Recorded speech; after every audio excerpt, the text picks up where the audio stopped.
Welcome to the second Silmarillion film project of 2021 and the first ever officially rebranded Silmarillion film project live stream. That's right. That's right. We are so sophisticated, I can barely even get over myself. Yeah, yeah. Heading into the new year, we're innovating, and we used to be just a podcast. Then we were a pod. We were a live stream masquerading as a podcast, and now we're dropping the pretense. Well, we are still consumable in podcast form, so for those who still rely upon the podcast delivery mechanism, we're still totally there. We're still totally there. That's right. But we're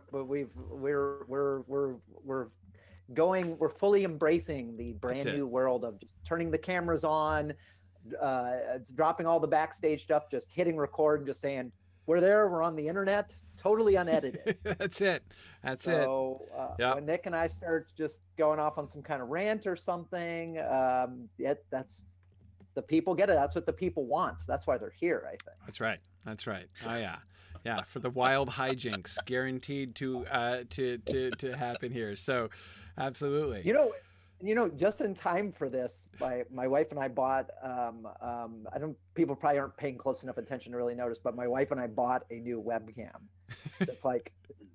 It's specifically sold by a company that mostly sells equipment that I think is targeted to people who live stream video games. So it's like a higher res, and it's got like a little ring light around it. So nice. I'm much higher resolution, well lit. There you go. Yeah, I got anyway. Go ahead. My family gave me a ring light for Christmas. So really? Yeah. Exactly. All right. Yeah, I just depend on having daylight bulbs in the room. We gotta get you some lighting, Nick. Next, we will all need makeup. Well, that would be super sophisticated. Yeah. Yes. Yeah, I don't know if our production budget will extend to that. I'm not sure. We'll have to see. Anyway, this is the Silmarillion Film Project podcast / live stream, the second one of 2021. This is I was staring. It's dawning on me staring at your slides, Corey. I love how not utterly confusing this is. Session 522, season 5, episode 3. That's right. What numbering system applies? Who knows? Yeah. Can't keep track. Session number 20. So we've had 22 sessions in season 5. Yes. But of course, we're discussing episode 3. So yeah, I know it's especially for people who are new to that's not going to make a whole lot of sense. Is it episode 22 or is it episode 3? Both. Yeah. Who knows? I think the distinction between session and episode started to arise back in season 2, if I recall, where we started to realize, oh wait, that's not going to work. Right. Yeah. Yep, that's right. We kept saying this is the 22nd episode of the podcast, but the third episode of jeez. Yep. Anyway, I'm co-host Dave Kale. I am joined as always by the Tolkien professor Corey Olson, and joining us from the writers' room. That's right. Nick Palazzo, who's an increasingly frequent guest, which is fantastic because I personally think he adds a lot to the live stream. I agree. I'm really happy to, especially one of the main changes that we've made, of course, here in season 5 is we're integrating more of the discussion of the work of the script team into the sort of our first run through of the actual episodes here, and so I have been really delighted to have the support of Nick and Marie and other members of the team. So that's definitely been very valuable and a lot of fun. Well, before we get too deep into work, so we're going to be talking about episode 3, before which, of course, we need to finish talking about episode 2, which we did not quite do. We got through the A plot of episode 2 when we did episode 2, but we need to do the B plot, which actually, of course, is the perfect segue into the A plot of episode 3. So we're going to be talking a lot about the encounter between elves and humans and the issue of death. That's going to be the elves both discovering and then attempting to come to grips with the mortality of humans is going to be our major theme for discussion tonight. But first, a couple quick announcements because we have some fairly exciting things happening in Signum World. So the first thing I wanted to draw everybody's attention to is our next moot. Tex Moot is happening this year. It's going to be happening virtually February 13th, so everyone is invited. Go to texmoot.org to register. You can also register on the event page on signumuniversity.org as well. I'm excited. I'm a little disappointed. This is yet another excellent another moot being held at a venue with excellent barbecue that I'm not able to attend personally, and I grudge that a little bit. But this is so much better than not being able to have one at all.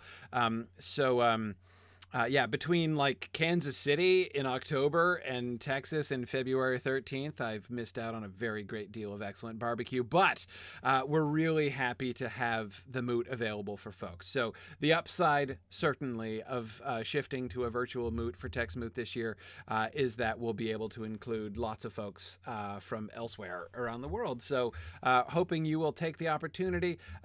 It's like $15 to register. It's a small registration fee. It'll be a really fun day. So I invite you to join us for Tex Moot. Lots of folks registering. It's been fun watching the registrations come in for that. It'll be a good day. Secondly, Signum clubs are coming soon, and I actually have a premiere announcement to make. First ever public announcement of something that only happened 10 hours ago, which is the Signum Academy Clubs program has been officially approved by the Board of Education in the state of New Hampshire to offer graduation credit to high schoolers for participation in our clubs. So for New Hampshire high school kids, they can participate in our Signum clubs, our book club, our creative writing club, our language clubs, and they can get you can get school credit for participating in our clubs that you can take and transfer into your schools and use towards graduation. This is through a really exciting new program in the state of New Hampshire called the Learn Everywhere program, and we have been approved we've been authorized to offer credit in the state of New Hampshire. So that's really fun. We've been working towards that for a little while. So we're excited for folks to join us. And of course, I'm sorry for people who don't happen to be fortunate enough to live in New Hampshire, which is the only state that has this super innovative program. But my hope is that we can work hard on making all the other 49 states extremely jealous.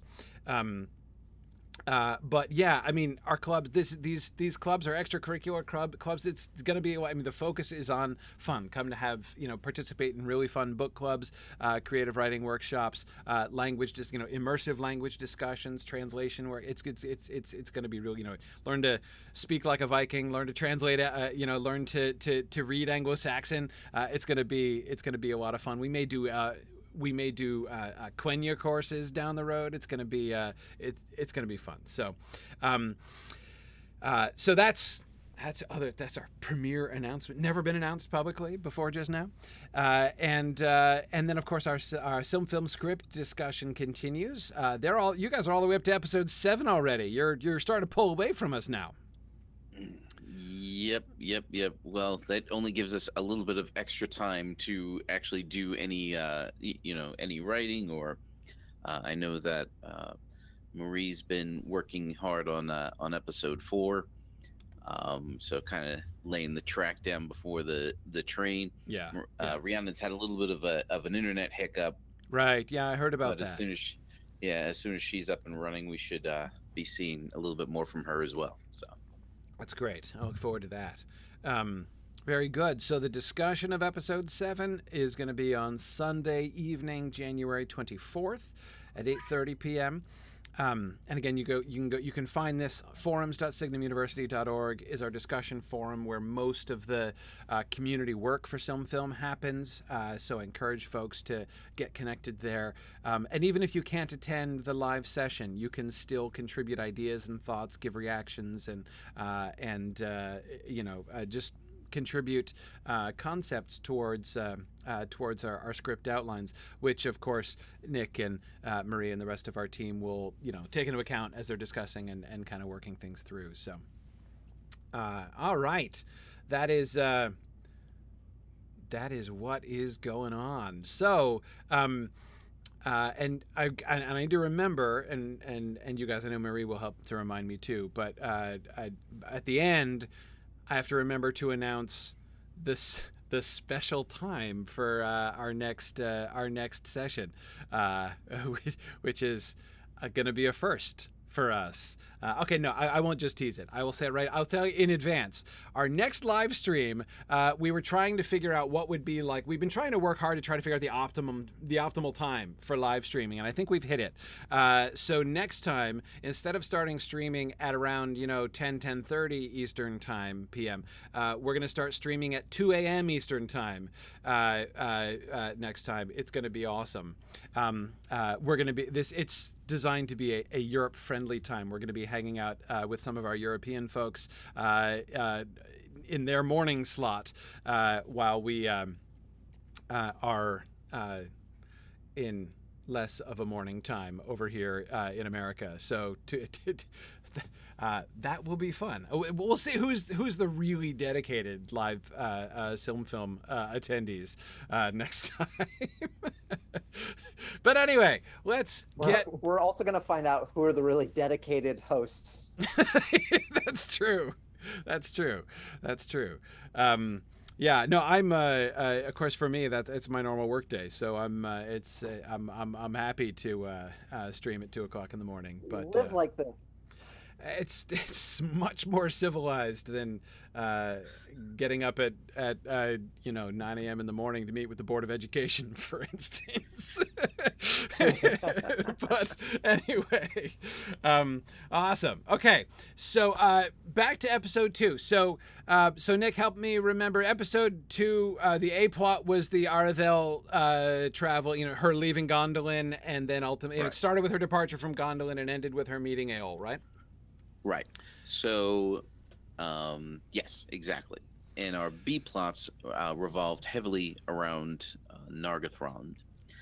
Right. And one of the problems that we were having was the fact that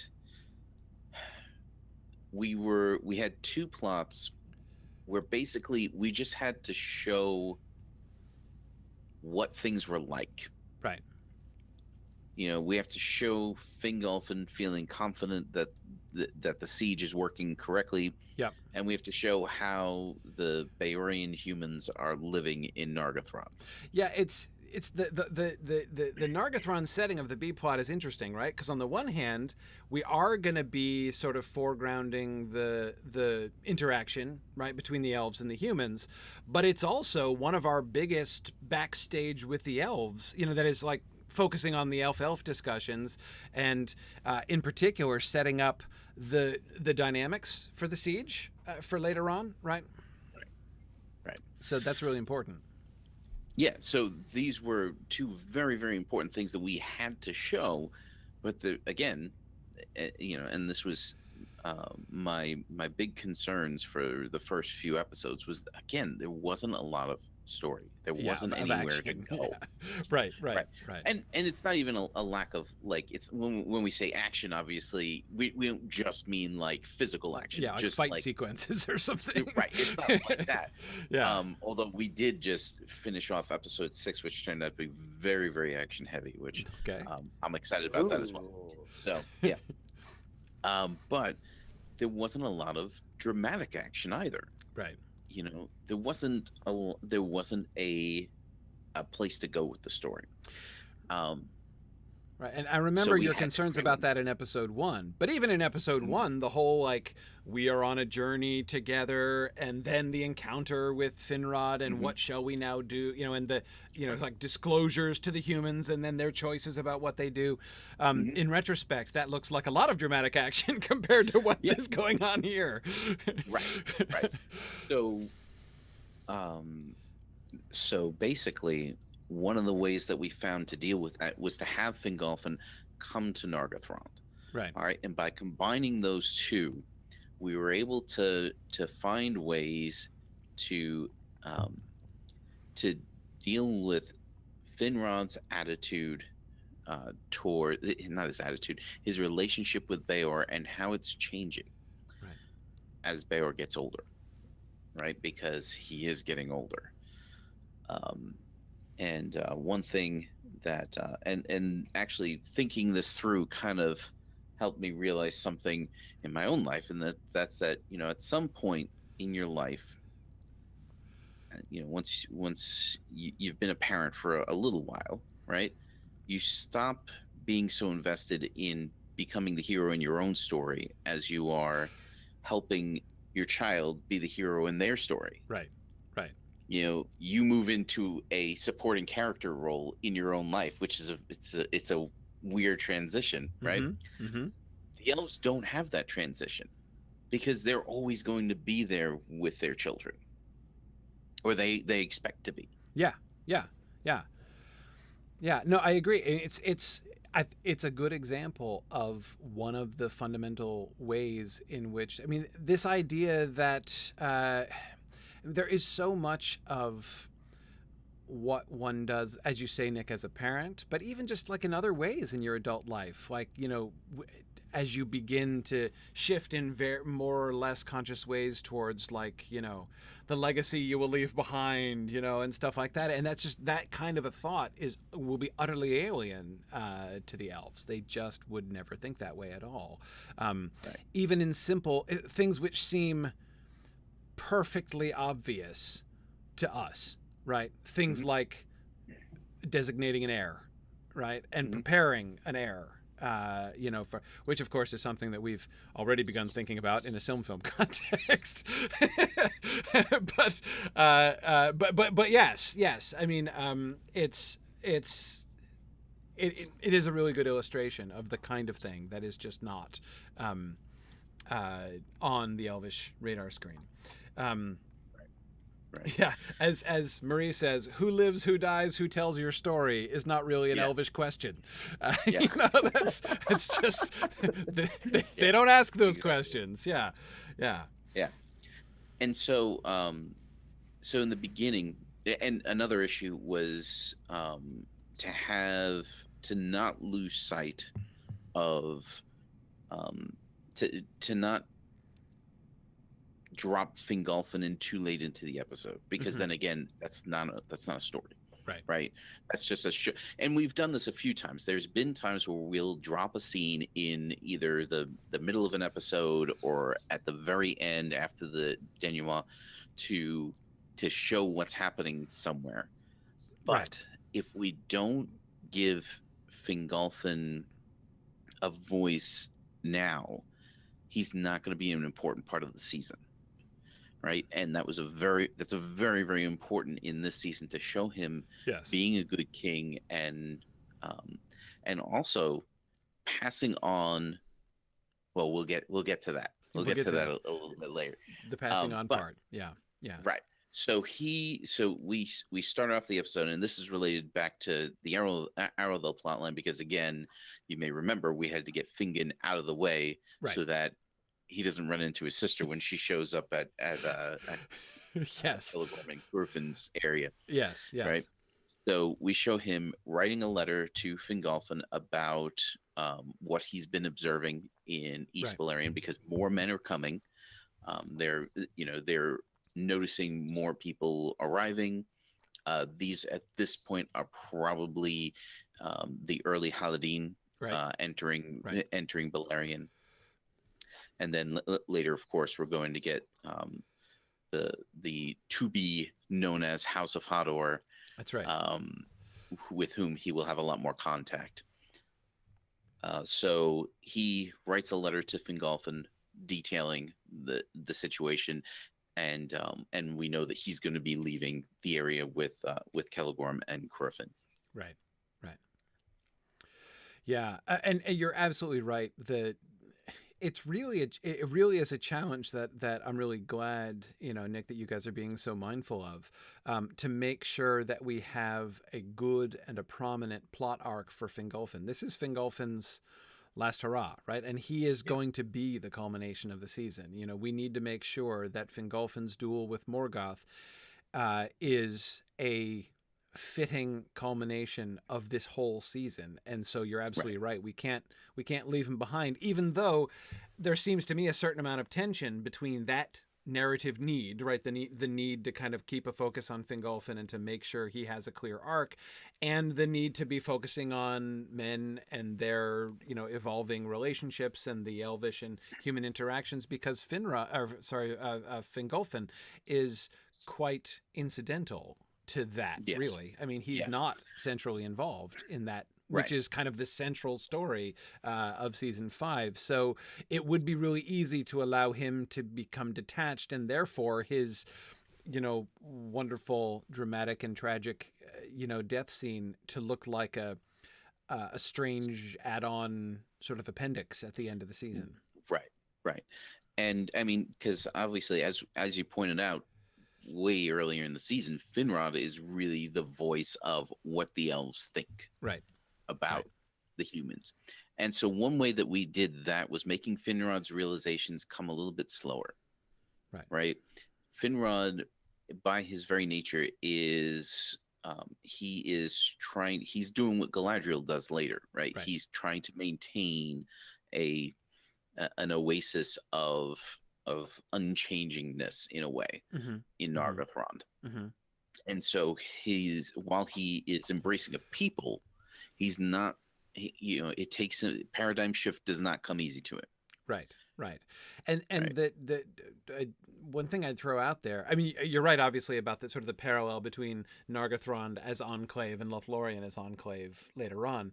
But of course, one of the major differences is that Galadriel, by the time we get to the Third Age, Galadriel knows quite well what she's doing, right? She's very self-consciously, you know, trying to, you know, sort of create this bubble there. Right. And it seems almost explicit that is being done by the power of the Elven Ring. Finrod is doing it, I think, like unconsciously, in a sense. Like this is just life to him. Like he and again, that's why the theme of this season is change. He doesn't even realize that he's resisting something. It's like he's going to be coming to an understanding that the world is changing around him, you know, in these ways. And that, I think, is the really fun thing about the interaction between Finrod and the humans, is that this is how they're going to be teaching him, right? He is going to be learning. So by the end of the season, Finrod is going to be much more aware of the way that things are changing in the world than people like Fingolfin are, because he's the one who's been interacting with the humans through all this. Right. Now, of course, the letter that Fingin writes to Fingolfin is a little bit of a cheat. And I'll explain. So it's not typically good form to have an entire act of your episode go by without introducing the protagonist to one of the plots. That's not typically a great thing, but having Fingin write the letter to him gets his name spoken on screen, so that the audience is thinking of him. So when he shows up early in Act 2, it's not as big a deal. Okay. So if you want course, to, the other thing I was going to say, of course, Fingolfin is looming in the A plot as well, right? Like he's the one that Arda was supposed to be going on a diplomatic mission to. So that's another way in which he's before he's present, he's still, you know, in the air. He's part of the story. Yeah. So if you want to flip over to the C plot, so we can kind of like work because these are so intertwined. So on the flip side of that, Bayor is training Adenel to take over for him. Right. He's actually skipping, like 2 generations essentially in doing this. She's now in her early 20s, as Andreth is eventually going to be. And one of the things that I like about this is there is a certain wisdom in combining the wisdom of age and the adaptability of youth, that having someone who is nearing the end of their life and passing information directly to the next generation of adults, I like that better than having it filtered down through a couple of other generations, right? Because that allows faster generational change than the way we normally do it, right? Where you pass things on from one generation to the next, and yes, there is a certain amount of pushback from youth on the structure that's being imposed upon them from above, right? But by the time they really understand enough to do anything about it. They're already part of the structure, right? Mm-hmm. Mm-hmm. Whereas if you skip those 2 generations in the middle, it kind of helps alleviate that in a way. Mm-hmm. Mm-hmm. Um, And I really like the way in which it's Bayor's wisdom which consciously initiates the transition. Like we were focusing before, when we were talking about the characters and the plot lines, we were focusing on the important role of Andreth in making the choice to shift from, the wise woman as leader to, like, we're gonna need a more active leadership now that when they go to Ladra. So her consciously beginning to train her nephew in order to really take over. That, of course, is the mirror image of what Bayor has done here, right? He is the one who now sees, this kind of like patrilinear, mosaic. Yeah, like active leadership. This is no longer what this people needs. Now we need wisdom, and we need to be rooted in our stories and traditions, which is Adenel will have absorbed a lot of that. That's one of the things that Adenel is sort of most known for, is the her kind of retaining the stories and traditions of the people. That's what he's going to value most, right? So anyway, I think it's really interesting to show that in this episode some kind of taste of the fact that this is not like arbitrary. This is not a whim on Bayor's part. Like, I don't particularly like my son or my grandson either. Like, I'm gonna hand over leadership to, or like we show them like with a drinking problem or something. It's not that, right? It's he is consciously establishing a new vision for his people in this. And the next stage, of course, will be Andreth seeing a little bit further than he, and seeing that, like, although the vision itself was not a bad vision, and it was indeed well suited to the circumstances, what she's going to see that he does not yet fully see is that the circumstances that he's adapting to are long-term going to be detrimental to the people. Right. Ultimately, yeah, and maybe some of them will be fine. Maybe it depends on temperament. Like, everybody's different. Right. Not everybody is going to live in the same circumstances the same way. Right. Right. Yeah, but so one of the things. Sorry, one last little quick thing. I mean, notice that the really cool thing that this also sets up: the humans are on top of the change thing. Right? They get it. It's not just that they change naturally without even thinking about it, right? They are fully prepared from Bayor on through, through Andreth later on.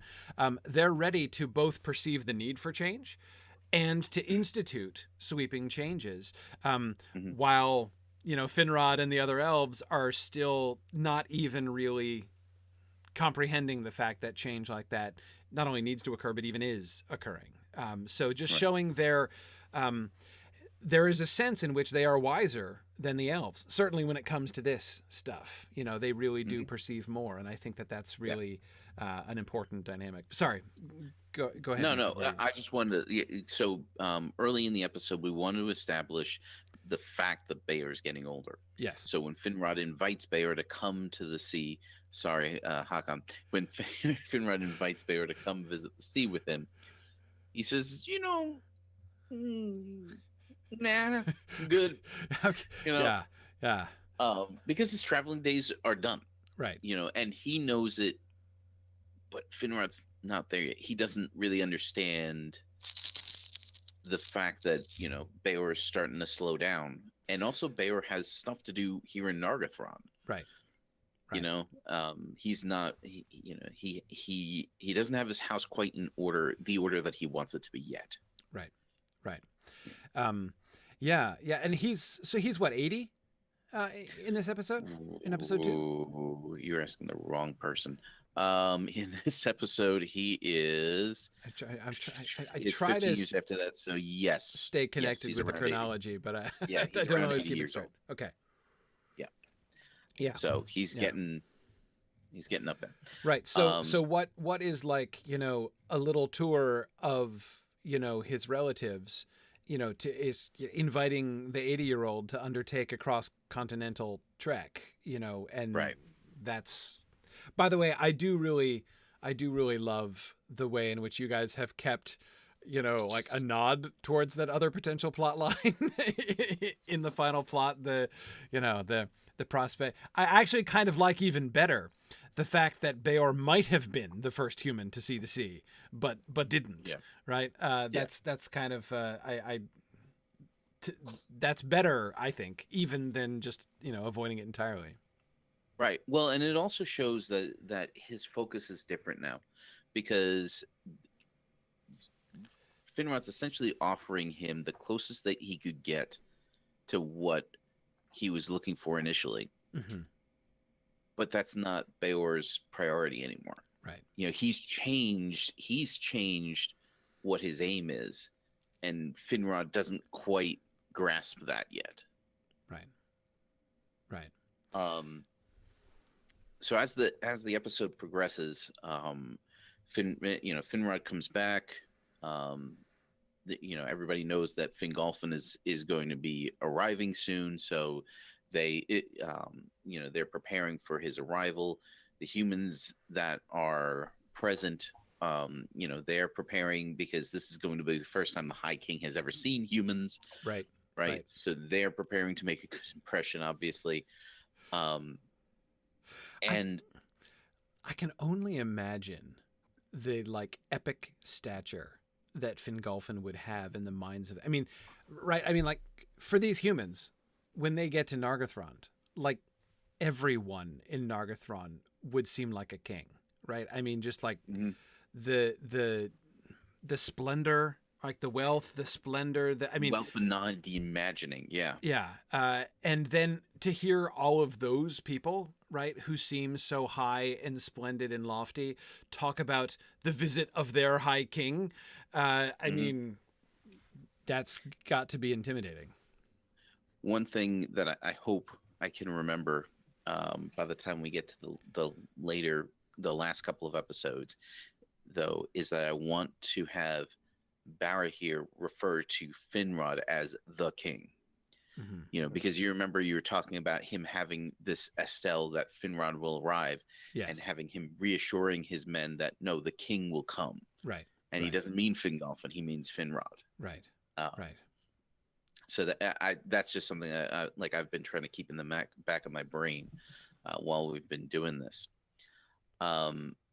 So then Fingolfin does arrive in Nargothrond. I think there's probably more about this back the other way on the other page there.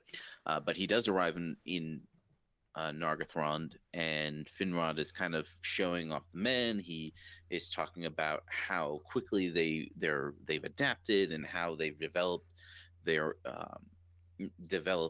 area that they live in now. But to Fingolfin, who hasn't seen the change, mm-hmm. it still looks so primitive. Yeah. Well, so I have a question about, how does the presentation go? Is it kind of like the staff lining up in a row outside the front door of Downton Abbey? Or, that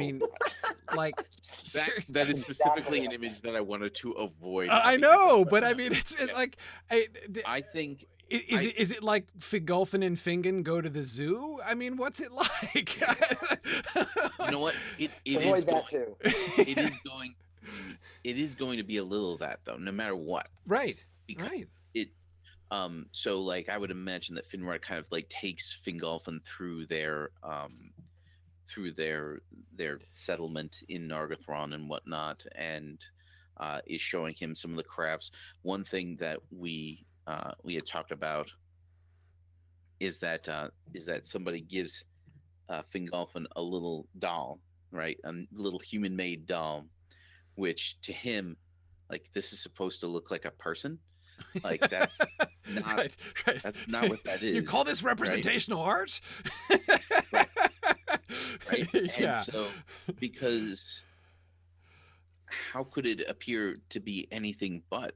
Obviously the elves could make things that were so much better. So he's not seeing the progress. Right. Especially since, remember the age thing, right?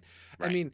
he's going to assume, I mean, obviously he's going to assume that, like, even if a child comes up to him and hands him something, he's like, you've had 35 years to practice your craft and this is the best you can do. Yeah. You know, I mean, that's how it would be among the Noldor. Yeah. This is an adult in this particular case, which is important for later. So, but he's not rude, obviously. He's Fingolfin. Like, he is, he's regal and he's, the mightiest of the Eldar, but he's not rude to them. That's beneath him as High King. I think. Are they just but of course here's how much like when he speaks with them, is there any element of, I mean, again, this is new to him, right? I mean, is there any touch of hi, my name is Fingolfin, like, I mean, that's a very natural dynamic, right? Are we gonna, I mean, I think the way that I would see it is that Fingolfin is doing most of the talking. That Finrod is doing most of the talking here. Yep. Yeah. Because Finrod is translating everything for him. Right. It's like when you take your friend who's never been to this particular country or city and you're showing them around and you love this place, right? You think this place is the best, or a restaurant, right? Right. Like a restaurant that you really like, and you're sitting down and like they're looking at the menu and maybe they've never eeten this kind of food, so they're looking at it kind of askance, and you're like, oh, you should try this. Like that's kind of the attitude that Finrod probably has here. So Fingolfin probably doesn't have to do a lot of talking, but that just plays it off better because you can see it in his face. He's just like underwhelmed. Yeah. Yes. This precisely perceived gap between the effusiveness of Finrod's presentation and what Fingolfin is seeing. Yeah. Right. So then in Act 3, Finrod and Bayor have a little bit of a confrontation because Bayor is letting Adnel do all the work. Right. And he's just kind of supervising, and she's pretty stressed out because a lot's being put on her. She's not quite up to this yet, and Bayor's there to step in if he needs to. But he's preparing her for leadership. So exactly. Yeah. Right. And Finrod starts getting on his case. Like, what? You could handle this. I know you can handle this. Why? Why are you making me have to get used to this new person? Right. And having her doing all these things, she's clearly not happy about it. Like, things could go wrong. Why? And Bayor's trying to. He's trying to gently, he's not telling him why really at this point, but he's like, well, she needs to learn. People need to learn new things. It's okay. Everything's fine. Nothing's gone wrong. Everything's okay. She's doing a great job. Finrod's seeing her kind of running around like a chicken with her head cut off, but everything's going okay. It's part of the process. This is part of the process. Yeah. Exactly. Yep. How else is she going to learn? But but of course, Finrod is like, why does she need to learn this? Right? It would be like Finrod arbitrarily deciding, well, today I'm not going to be king. I'm just going to let somebody else do it instead because I, for some reason, feel like that. Like that would be insane. Right. That would be an insane thing for him to do. Right. Yeah. You'd be like, son Nicholas. I have to say son first so that everybody knows that you're not talking to me. Son Nicholas, run my university for me today. Right, exactly. Because I'm just gonna today. I just want to read a book. Yeah. So I'm gonna be hanging out over there. You just do it today because I don't want to. No problem. Yeah, it's fine. Yeah. Well, you're not going to be around forever, Corey. But that's it. And that's, I mean, Nick, as you were describing this, of course, I'm thinking about my teenagers. This is one thing that I you know, and this is, I know that neither one of you are quite to this stage yet in your parenting process, but I mean, you get to a point where I want to see my kids struggle. Like I want to see them struggle, you know, because I want that, you know, because I know they're not going to grow. I don't want to take, you know, I mean, I don't remember exactly when it happened, you know, that sort of transition from, you know, like the way that you guys are very familiar with, like following your kids around and like catching things when they fall and, you know, making sure they have everything they need, and instead backing up and saying, no, like now it's time for you to start and figure out how to do this yourself, because pretty soon you're going to be out on your own. And if, you know, if you're used to nothing other than somebody else doing everything for you, you're not going to make it. Right. So, that conscious and so he's reached that point with Adonel, right? He's not about to die. He's still got a decade left, right, of life. Right. So it's not like he's on his deathbed. And exactly the strain with Finrod here, it's not like he can't do it. He could do it. He's just choosing not to, but of course it's a wise choice in this instance. Right. So now Bayor has a conversation with Fingolfin. So right now, what we're seeing, because no humans have entered Balerion, as like we haven't seen any other humans yet. Right. So what we're seeing here is the leader of the Noldor and the leader of the humans, as far as we know. Yeah. Having a heart to heart, right? Right. And so Bayor wants to know about what's going on with Morgoth, right? Which, you know, like this is the reason why ultimately this is the reason why they came into Balerion, why they chose to stay. Right. And Fingolfin is like, oh yeah, no, it's fine. Like that's all stuff that's going on over there, right? And he tells him about how the siege is going, and you know, he's not expecting. He tells him, like, you know, we're not expecting you to do anything. It's okay. Don't worry about that. Don't worry your little head about that, right? Right. And of course, in the background of the scene, we thought it would be interesting if there's children at play in the background, and of course, their play. What do children do when they're playing? They're modeling adult behavior. Right. You know, you see, you know, little kids taking care of dolls or pretending to be making things or chasing each other around. That's the whole purpose of play, right? In a way, is to prepare children for adulthood. And we're not drawing a lot of attention to it, but we're seeing it happening in the background. Mm-hmm. Fingolfin, of course, you know, as their conversation progresses, Fingolfin is starting to realize, hey, this guy looks pretty old, right? I don't know what's going on there. So he kind of assumes that there's some grief behind him, which of course there is. Bayor has lost a spouse, which Fingolfin can empathize with, because he also lost a spouse. His son's wife died right in front of him, in front of them, right. And you know, so he uses the, like, now it's like his fatherhood instinct is coming out, because he's thinking about Turgon, right? While Arathel's off having her adventure, his daughter is off having her adventure, right? So we're actually bringing up his parenting in all three cases in this episode here. By the way, I absolutely love, it's one of my favorite things about this episode,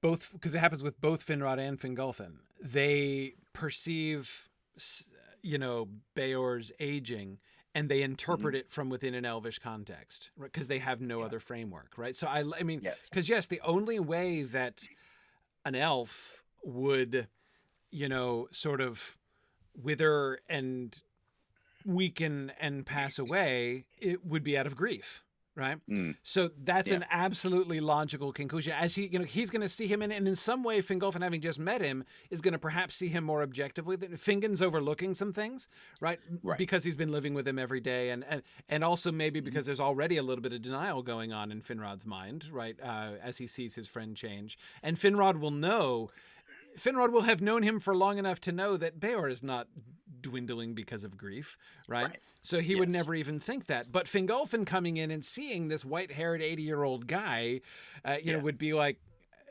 what's wrong with him, right? Why is he all withered and stuff like that? Right. It's like, and there's only one excuse for that. Like, this must be how, the wasting away of grief, and the sort of dwindling of the Hroa when the Fea is in grief. This must be how this manifests among men. It's a very, very logical conclusion. I love that. He saw what happened to Muriel. Yeah. Like, it's not completely out of his experience for something like that to happen, right? And that's kind of the way that human death due to age kind of looks to them. Right. No, it makes perfect sense.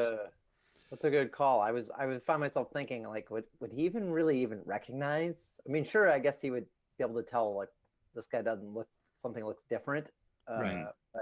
But would he recognize it? But you're right, he would. He's at least seen something similar. There is a paradigm that he would have. It's the wrong paradigm, but there is one. Yeah.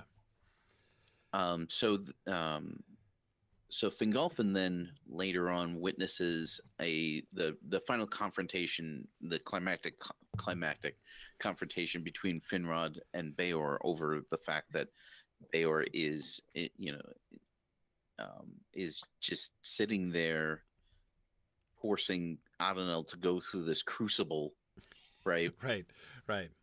Leadership training. Preparation. Yeah. Right. And Bayor finally said, it's because I'm going to die. Right. Like, I'm not going to be here forever. Yeah. I'm not going to be here to lead the people. Somebody has to do it. And he lays out all of his purpose in Adonel specifically, in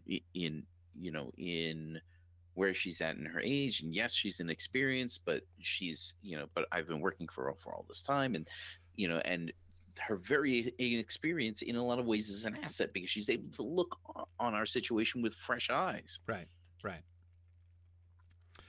And Finrod still kind of, like, he sees that as kind of a symbolic thing. Like, yes,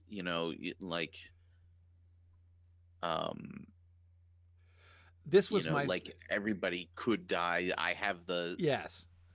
Yeah, I was good. This was my other one, right? The two different the two different Elvish, like, assumptions, right, that come in. The one is Fingolfin's theory that Bayor must be dwindling because of grief. The other one is that when Bayor tries to explain mortality, right, it's not going to be long now, and I'm going to die. The elves have a paradigm for that, right? It sounds like he's prophesying his own death. Right. I love that. Like, has a foreseeing come upon you, right? Is that, like, okay, so because that's a thing, right? Somebody's saying, like, yes, I believe that before much more time passes, I'm going to die. That happens to elves, but yeah, that's fantastic. Finrod has that exact same prophecy about himself. Yes, exactly. Yeah, no, I love that.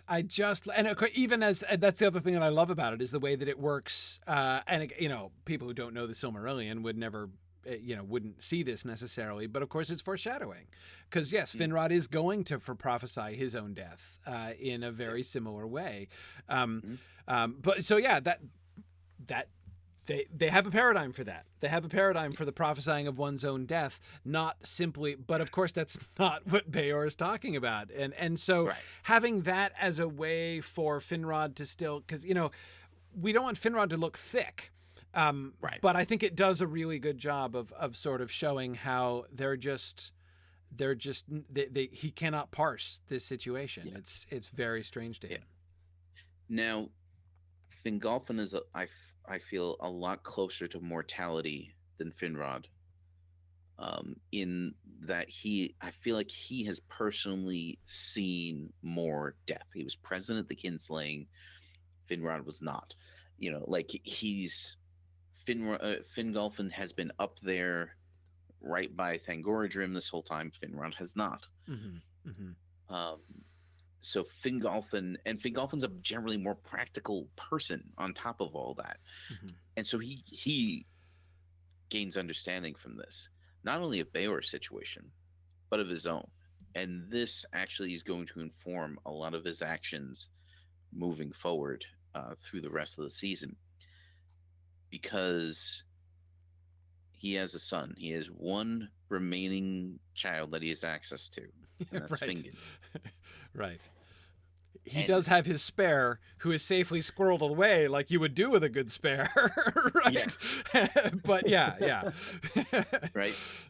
And he decides to make a change himself in the way that he is dealing with Fingin. Fingin is no longer going to be his captain. Mm-hmm. Fingin is going to become his successor. Yes. He is going to rise Fingin up to be his successor, because one of the problems, and you brought this up when we were talking about Fingolfin's duel with Mm-hmm. Morgoth, Mm-hmm. is how senseless it appears for him to just leave his people in a lurch like that. Right. And of course, the reality is that a good king should not be so afraid, should not be leaving his people ill prepared if he leads them into battle. Right. Like Theoden not going to Dunharrow. Right. I mean, Right. there is the argument that says, "Oh, but you are the leader. You should not be risked." Theoden knows better than to play it that way, right? That's not, in fact, how a good leader is. But as you say, if you don't prepare, I mean, notice that in addition to riding off, it's almost the last thing that Theoden does before he leaves Edoras, on the way to Helm's Deep, is anoint Éomer as his heir officially. Theodred, my son, is slain. So he's going to do neither thing. Theoden does neither thing, right? He is neither going to protect his own life at all costs because he's the king, nor is he going to risk his life without any thought about what's going to happen later. He's going to provide for his people. Now, Éomer's going with him into battle, so of course they both could die. Yeah. But they also they believe that Éowyn also is going to survive no matter what happens in this battle, and that she will, of course, they're wrong because she's going to come with them. Right. Eventually, yeah, exactly. And but yes, again, I'm thinking of I'm thinking especially of that first departure, the one towards Helm's Deep, not the one towards Minas Tirith. But even there, like, the House of Eorl will remain. Right, the House of Eorl. Éomer is not the last. There is another, and she is going to take over the leadership of the people, right, as she's going to lead them to Dunharrow, but she's also the last hope in case Éomer and Theoden are both slain. So, no, I think it's that's a good kind of model, and it is really interesting to see, and that kind of thinking, to say, like, see, look at these ways in which Theoden is obviously acting like a good king. It seems so natural, right, and yet. Yeah. It is important for us to realize that kind of thinking would be entirely alien to the elves. And one of the things we've been trying to do consistently is show ways, and because it's obvious that the elves are, like, they're just better. Right. Like, they're stronger, faster, smarter, better at doing anything. Yes. Like, even before their several centuries of extra practice. Yes. Yeah. Right. Yeah.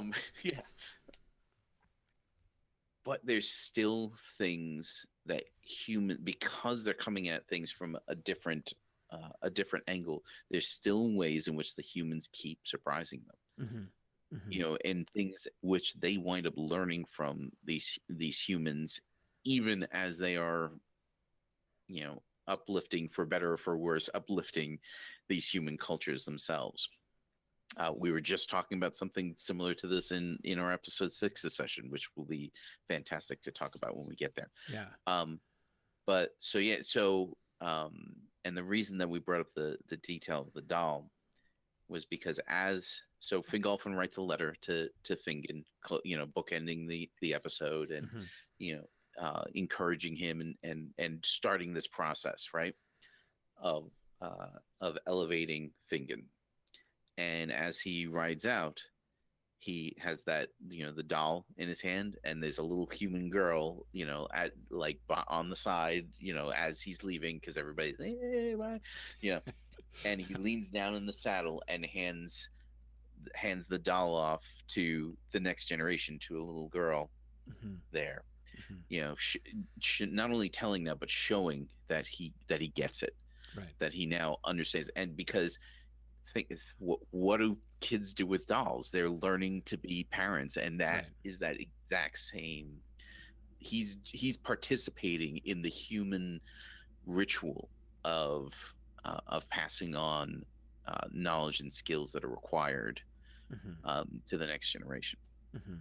Mhm. So I really like the overall, like the character growth arc of Fingolfin during this B Mhm. plot of this episode. I think that's really satisfying, and it's also, not only does it accomplish something I think important for Fingolfin, and certainly, as you say, set up what's coming in the next 11 episodes of the season for Fingolfin, even though most of that's going to be happening in the background. But it also sets up an interesting contrast with Finrod, right? Because Finrod still doesn't get, Finrod's character is kind of static through this episode, which I think is important, because that by itself, that kind of is Finrod's character, or at least where Finrod's character begins, is not changing, right? And not even understanding the need to change. And so that Fingolfin, who is late to the party, gets it quicker than Finrod, I think, is a good thing. And it helps to create the future drama of, because Finrod is the one who's going to, Finrod is the one who is going to get the longer and more detailed arc over the course of the season. He's going to be the one in the foreground more of the time, so we can afford to take more time to have his arc be a little bit more slowly developing in that way. And so it does a great job setting that up, making that kind of contrast, but also continuing with that. So I agree with Marie that seems like an excellent transition to episode 3. Right. Wait, I have a quick question. Yeah, sure. Quick, Dolphin. My memory's fuzzy. I believe we said, did we say, and I guess we say a lot of things that doesn't mean they actually happen when once the writers take the note. But we had an idea about Fingolfin having like a foretelling or a prophecy about his own death. Have we retained that, and has that happened yet? No, we have not. Okay. We have not gotten there yet. Yes, we've retained it, and no, it hasn't happened yet. Right? Yeah. That's right. Okay. Okay. Yeah. I was putting sort of his character growth in this episode together with that, just trying to figure out how those two things interplay, because if he'd already had that at this point, this would be very poignant, this idea of I'm not going to be around forever. But he hasn't, I guess he doesn't know that for sure yet, or he doesn't he just has like the vague sort of foreboding that hey, we're in a war, bad things could happen, I should do something about that. But at some point he will have a more concrete foreboding. Yeah, especially when Morgoth's foot lands on his face. It's a little past foreboding at that point. For sure. Yes. Basically, first thing, I think that this realization that he's having here is stronger without him having any kind of direct knowledge of his death or anything like that. Yeah, he's doing the right thing anyway. Right. Yeah. It's more about doing the right thing and less about solving an actual a specific problem or something. Right. Exactly. It's the elves. It's I guess kind of maybe one of our first clearest instances of the elves learning something from and changing. Great. I mean, changing right there. During the episode. Changing. Yeah. Yes. Yeah. Speaking of which, this episode called "The Death of Bayor," aka Finrod gets a new dog. That's right. Yes, we've got Finrod takes his favorite pet to the vet. I had such a hard time dealing with this because I had this feeling of revulsion any time that it felt like we were leaning too heavily towards the that, right? Right. Right. Yes. Because we're talking about human beings here. Right.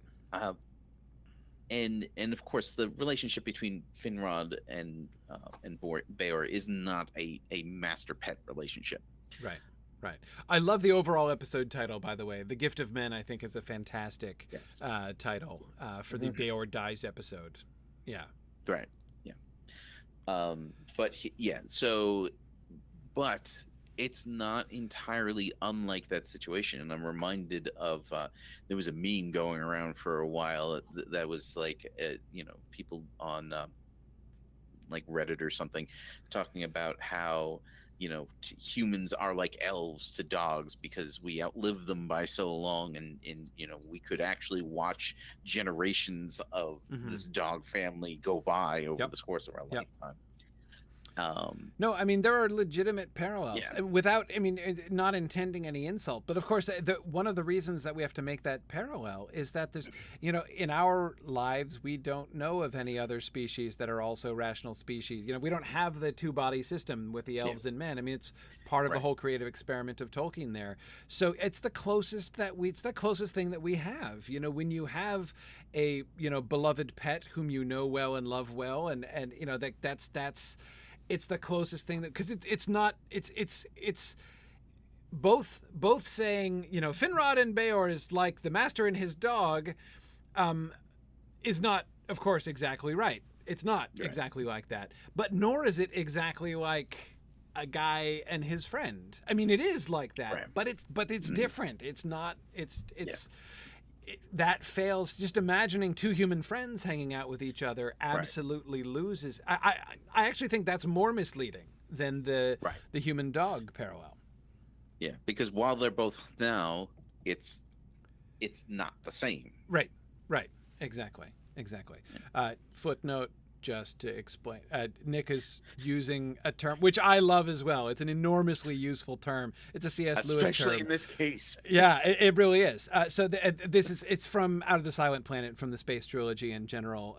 The word "hnau," which means H-N-A-U, which just means like irrational species, basically. Like there's beasts, and then there's now, and both of them, both Lewis in the Space Trilogy, but of course much more centrally Tolkien throughout his Legendarium, is one of their primary kind of like the in as much as imaginative lit, both fantasy and science fiction are kind of premised on what if questions, right? What if there were magic, or what if we were traveling to this strange, there was a planet in which this happened, or whatever.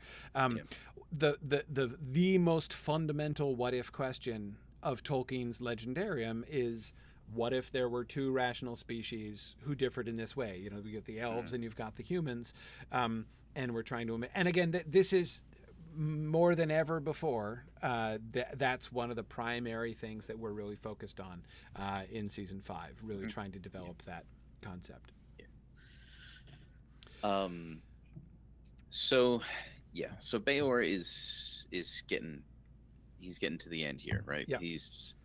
He's on his way out the door, and he knows it. Yep. We decided to show that process.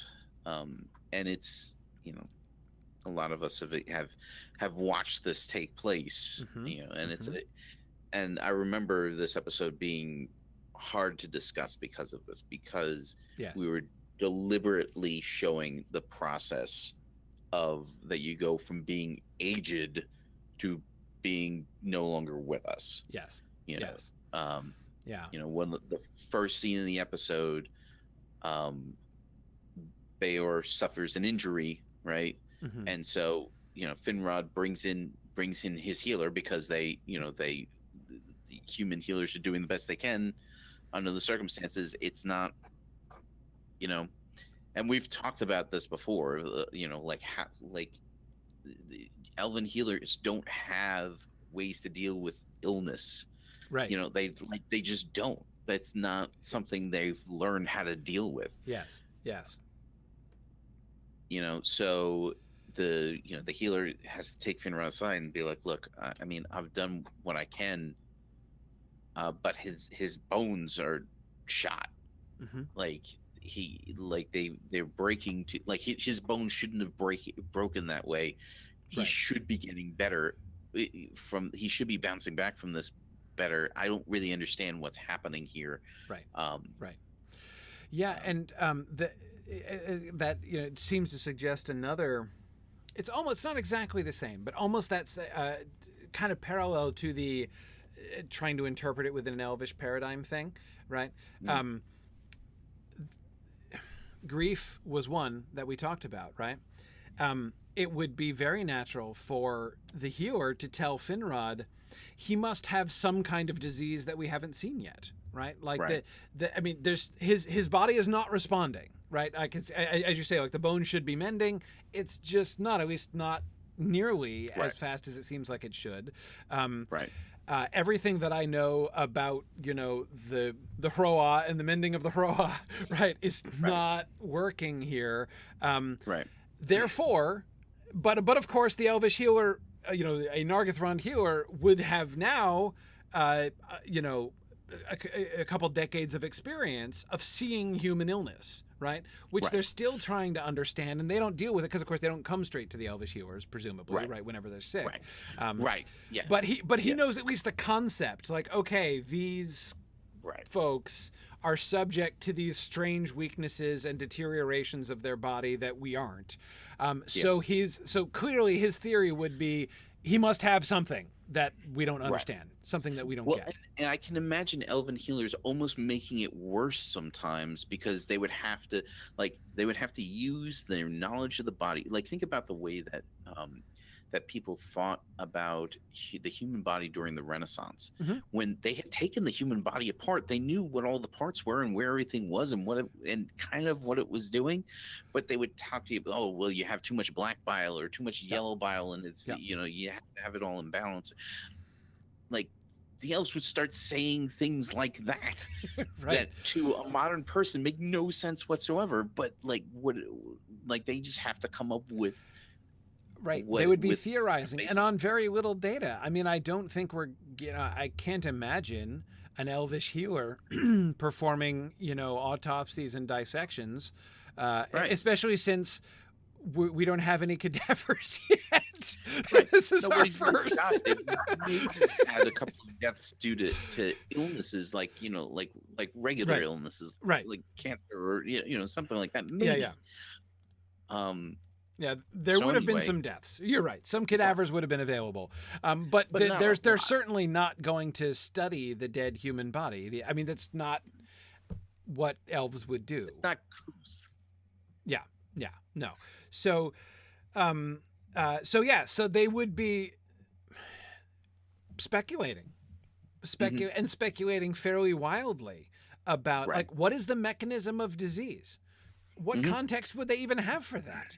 I mean, even like the concept, for instance, the concept of communicable disease, totally alien to elves, right? Right. So one of the things now, of course, I realized this, a while ago. I think I mentioned this to you on Twitter.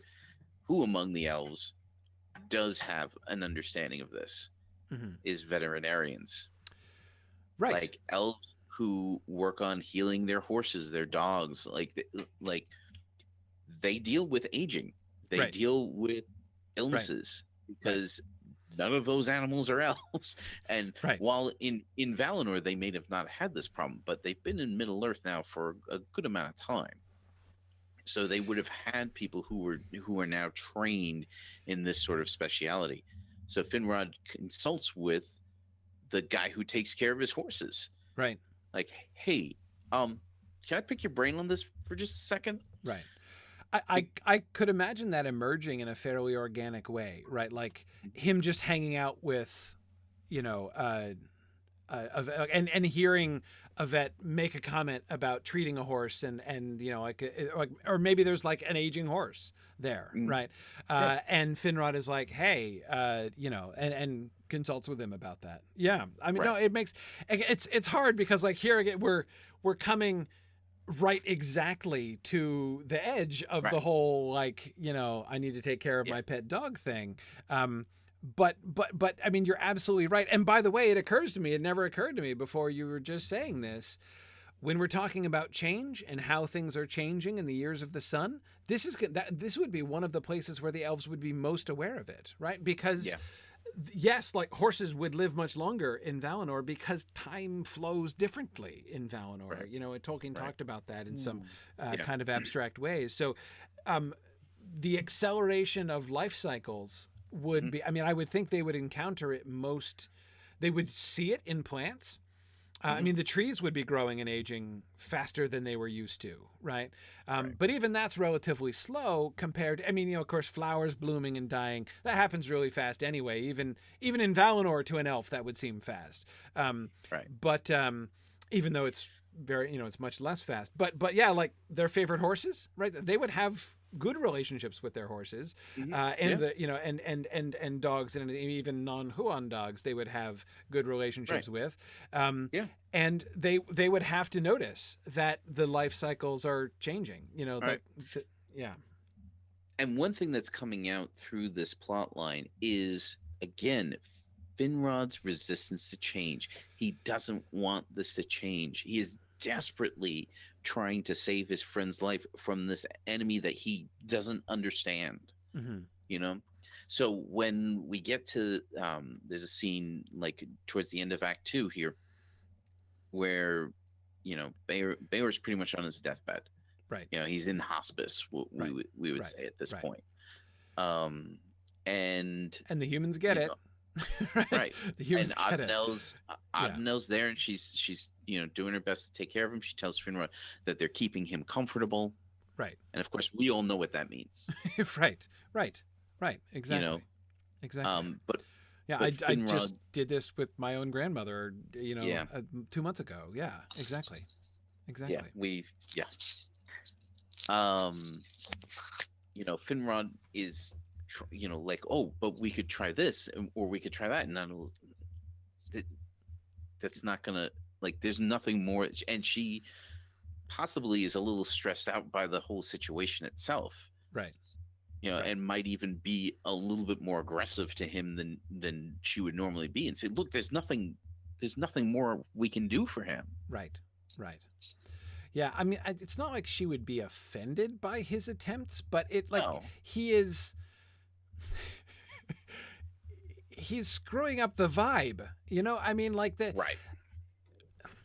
deathbed moment is an important moment, you know, for everyone, for the person who is dying, for the family who is remaining behind, and Finrod is not getting that, right? He's not just like a you know, a damper on that. He's undermining it, you know. He's interfering with what they are all trying to do. They know what's happening, and they're trying to do it. And they kind of have they have a normal process that they go through to grieve and cope and honor, and he's just not getting it, and he's interfering. And Finrod, that would be really annoying. Finrod goes to the healer, the elven healer. The elven healer tells him, I told you I can't do anything more for him. Right. He gets the elven veterinarian to come and take a look at him. What's the worst that can happen? Right. And of course, the veterinarian's like, is like super uncomfortable in this situation. Right. Yeah. But Bayor's, you know, Bayor with, you know, the classic signs of an old person who is still canny is like cracking jokes with him to kind of put him at ease.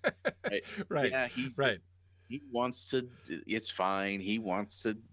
It's fine. He just wants to take care of me. Everything's okay.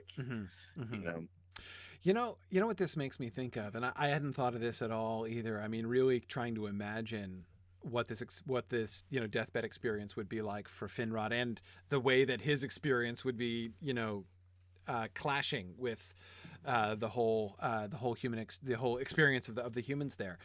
I'm reminded of that line in the Athrobeth where Andreth tells Finrod that one of the things that the humans call the elves, right? That they call them grown-up children.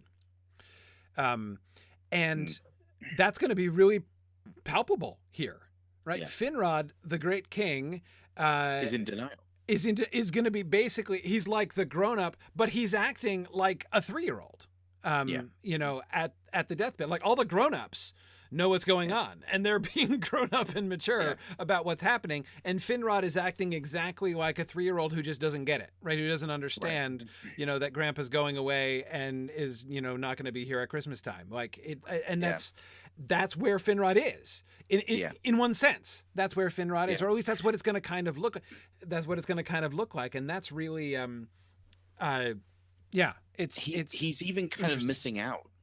Yes, absolutely missing out. Like he's missing out on the final moments with his friend because he's acting like this. Yes. Yeah.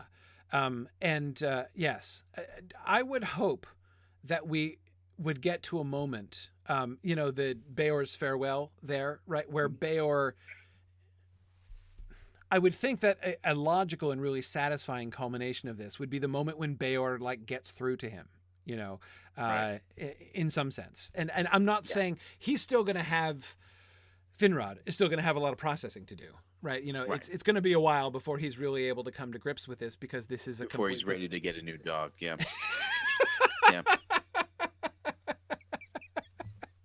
Right. Yeah. Well, I get a new one. Like that one. Yes.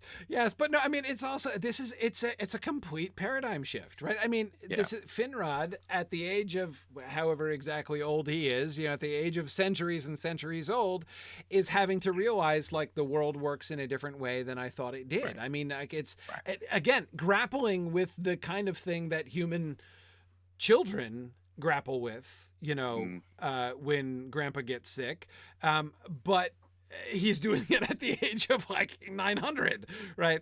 And therefore it's again change, right? Realizing that it's not just understanding the inevitable and inescapable changes that what he's trying to heal and imagining to be, you know, must be clearly a temporary condition, is in fact a process of irresistible change. But of course, in the bigger picture, him coming to grips with the fact that the entire world is changing, that he has to change his understanding of how things work. Right. So Bayor passes, you know, in the same scene where the veterinarian's there, right? Which kind of interrupts what's supposed to be happening now, right? Right. Bayor hands his mantle off to Adenel. And he is, this is in a separate scene from when he dies. All right. But you see that his family is coming in. His final scene, at the end of Act 3. And this was very important. You know, yes, this is the most important event in this plot line, but it's not the climax, because we have to get to what is going on with Finrod. Right. We have to dig that out, and we can't dig it out while Bayor is dying. Right. Because we need to give that moment time to breathe. Right. So Bayor is surrounded by his now epically large family. You know, he's in his 90s in a world where most people are lucky to make it past 40. Right. So he not only has grandchildren, but great grandchildren and like teenage great grandchildren. Right. I imagine. Right. And of course, you know, not to mention like representatives of the other families. I mean, he is the father of the whole people. Right. So. Right. And so he's surrounded by his legacy. You know, I've always said there's two really good ways to go out, and that's, you know, surrounded by the corpses of your enemies, or that's a very Conan the Barbarian way to go out. Or,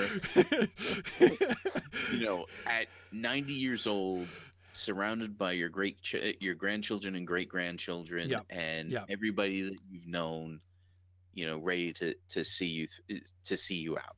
Right. Like that's the two. Yep. So, he says his farewells to Finrod. Finrod is struggling to understand.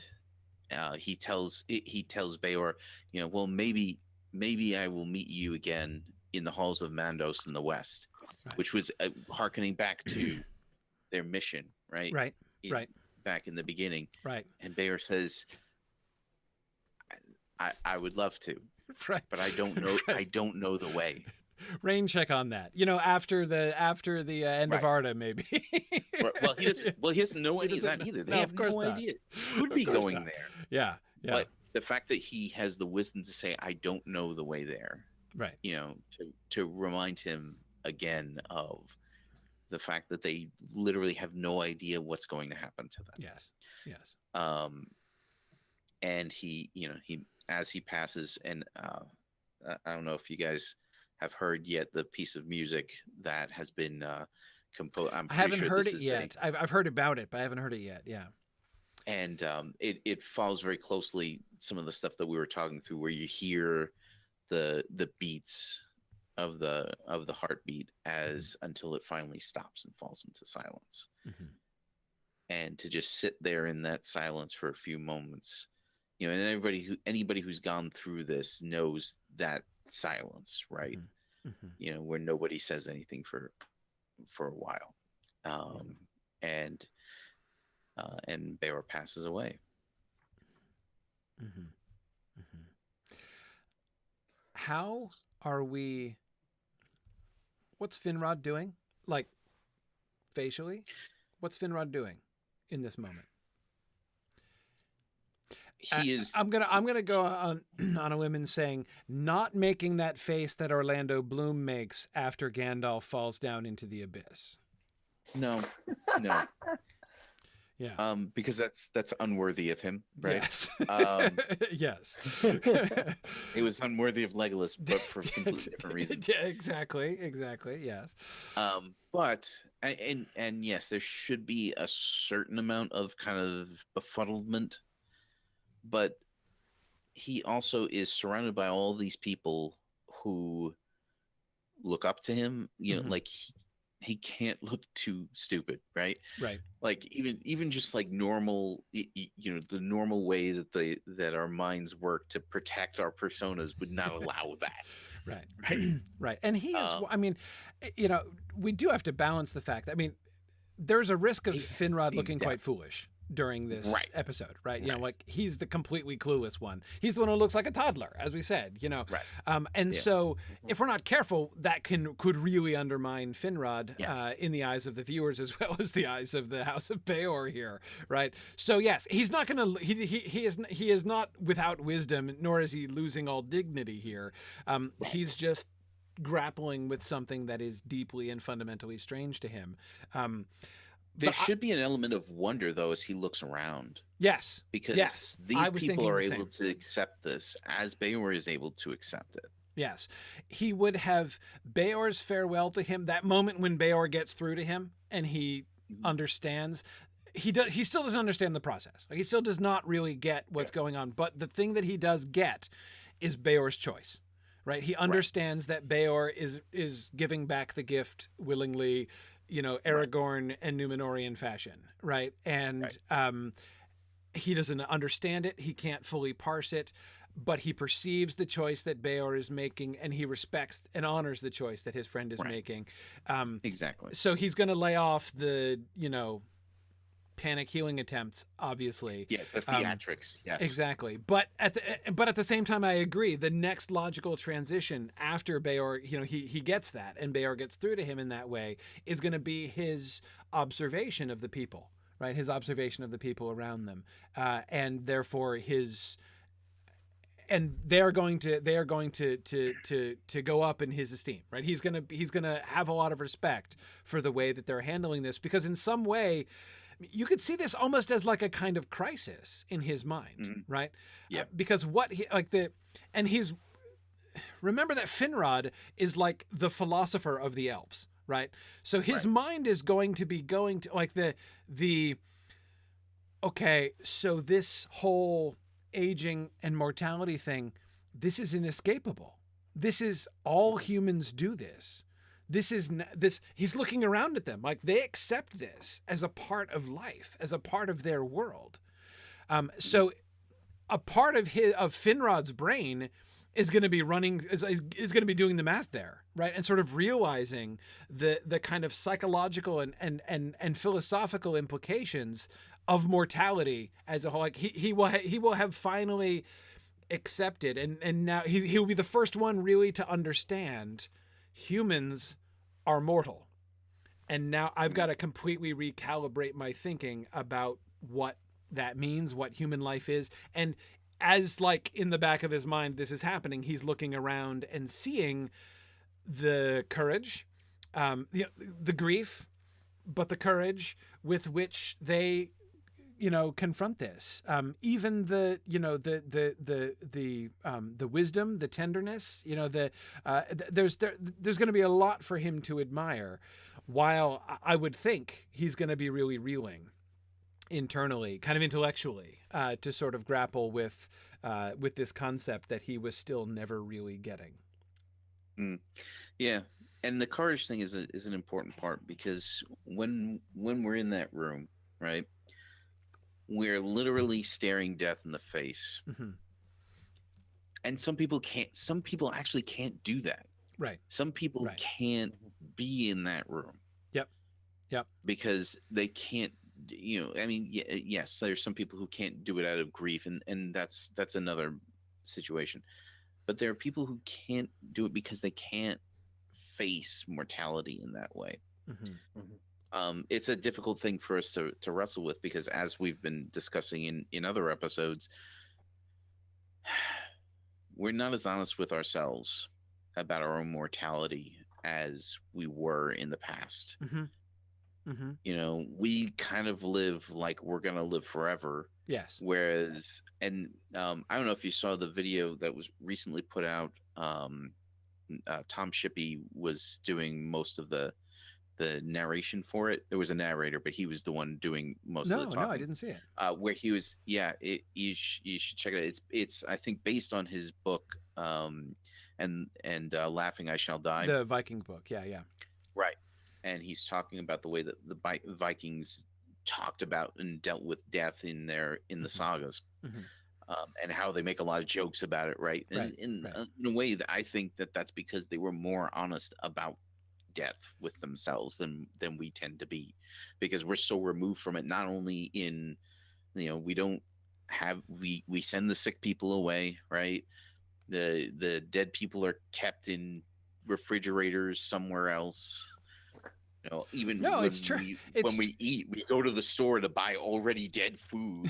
Like right, exactly. Even our separation from the butcher's process is, you don't go out to kill something before dinner anymore, right. Which exactly people would used to do. You're absolutely right. You're absolutely right about that. Karita had a really good question. It's a sidebar, but that's fun. How are we going to handle elves and expression of emotion? Do they, so I'll read what she was saying. She's like, how much do we want the elves to be readily in touch with their emotions? She's like, keep thinking about elves in the movies, right? Like, who tend to be all like impassive and stoic, right? Versus the tra-la-la-lally elves, right? Who are very effusive, not, with expressions of personal emotion, but again, I think the point that I think Karita is making there is, especially in The Hobbit, but it's still in other ways. And, it is easy to imagine elves acting freely in ways which humans would feel ashamed of, right? Or feel embarrassed by, but elves wouldn't necessarily feel embarrassed by them, right? So they would not necessarily have the same social inhibitions when it comes to expressing different kind, and they wouldn't necessarily feel the same way about all emotions, right? But one can easily imagine a difference between elves and humans in that way. So how does Finrod act? And so then kind of bringing this back with Finrod. And so what do we think about that? What do we think about the elvish expression of emotions?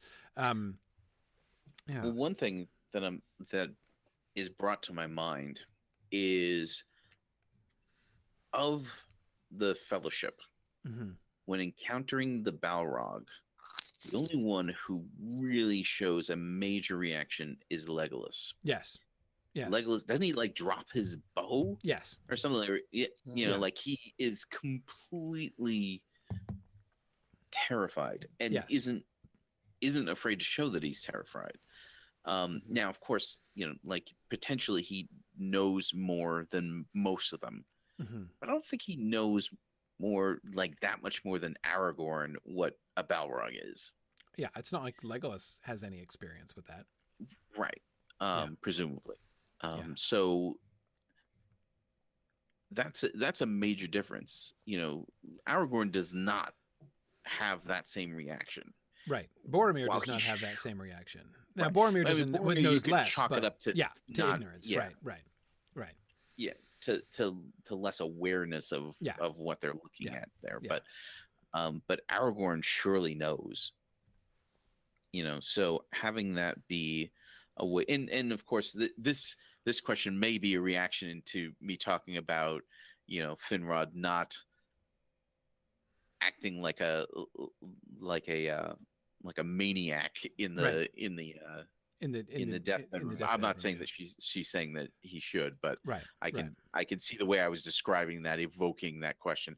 But having him weep visibly, I think, is totally appropriate. Yeah.